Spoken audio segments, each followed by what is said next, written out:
My channel unification 28 मार्च 2025 जाकर हम बात की 80 वर्ग पर स्पीड। शीर्षक है सेहत का मोर्चा। स्टार्ट करते हैं लिखना। स्टार्ट। भारत सरकार संयुक्त राष्ट्र की एक एजेंसी के इस आकलन से अपनी पीठ थपथपा सकती है कि वर्ष 2000 के बाद भारत में 5 वर्ष से कम आयु के बच्चों की मृत्यु दर में 70% की कमी आई है।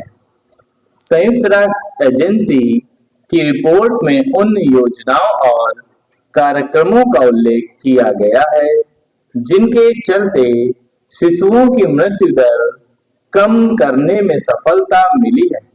इसका अर्थ है कि बीते कुछ समय में स्वास्थ्य सेवाओं और ढांचे को बेहतर करने के लिए वास्तव में कई उल्लेखनीय कदम उठाए गए हैं।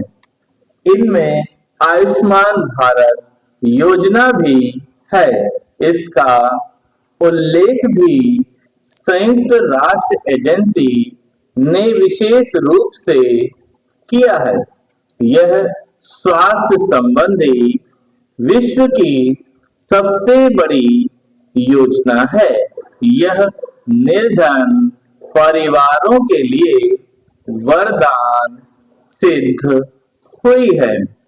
आश्चर्य नहीं कि संयुक्त राष्ट्र एजेंसी ने कहा कि भारत ने लाखों लोगों के जीवन को बचाने का काम किया है। आयुष्मान भारत योजना की उपयोगिता को देखकर ही हाल में 70 वर्ष की आयु के सभी बुजुर्गों को इस योजना के दायरे में लाया गया है। बीते दिनों एक संसदीय समिति ने जिस तरह 60 वर्ष के ऊपर के सभी नागरिकों को इस योजना के दायरे में लाने की जरूरत जताई, उससे यही इंगित होता है कि स्वास्थ्य के क्षेत्र में अभी भी बहुत कुछ करने की आवश्यकता है। इस आवश्यकता की पूर्ति के लिए न केवल केंद्र सरकार को तत्पर रहना चाहिए बल्कि राज्य सरकारों को भी केंद्र और राज्य सरकारों को इसकी अनदेखी नहीं करनी चाहिए कि छोटे शहरों और ग्रामीण इलाकों में सरकारी स्वास्थ्य ढांचा सही स्थिति में नहीं है। छोटे शहरों और गांवों में न केवल डॉक्टरों, स्वास्थ्य कर्मियों की कमी है बल्कि अस्पतालों और मेडिकल उपकरणों की भी।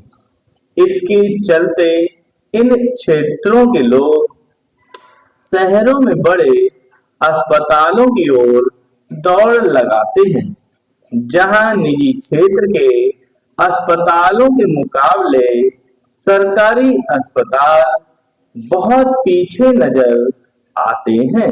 यह एक हकीकत है कि बड़ी संख्या में लोग सरकारी अस्पतालों में मजबूरी में ही उपचार कराना पसंद करते हैं। यह सही है कि बीते कुछ वर्षों में अनेक नए मेडिकल कॉलेज खुले हैं, लेकिन इन मेडिकल कॉलेजों से निकले डॉक्टर ग्रामीण इलाकों में सेवाएं देने के लिए तैयार नहीं होते।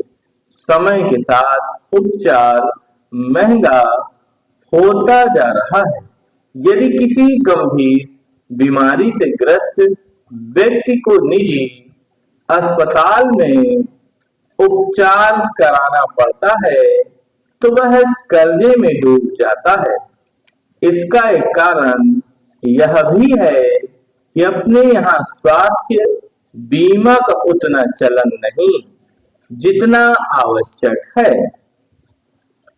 सरकारें इससे अनभिज्ञ नहीं हो सकती कि अधिक आयु के लोगों के लिए स्वास्थ्य बीमा महंगा होता जाता है और इसके बाद भी उसमें अच्छा खासा जीएसटी लगता है। आखिर क्यों? अच्छा हो कि सरकार सेहत के मोर्चे पर और अधिक ध्यान दे। समाप्त।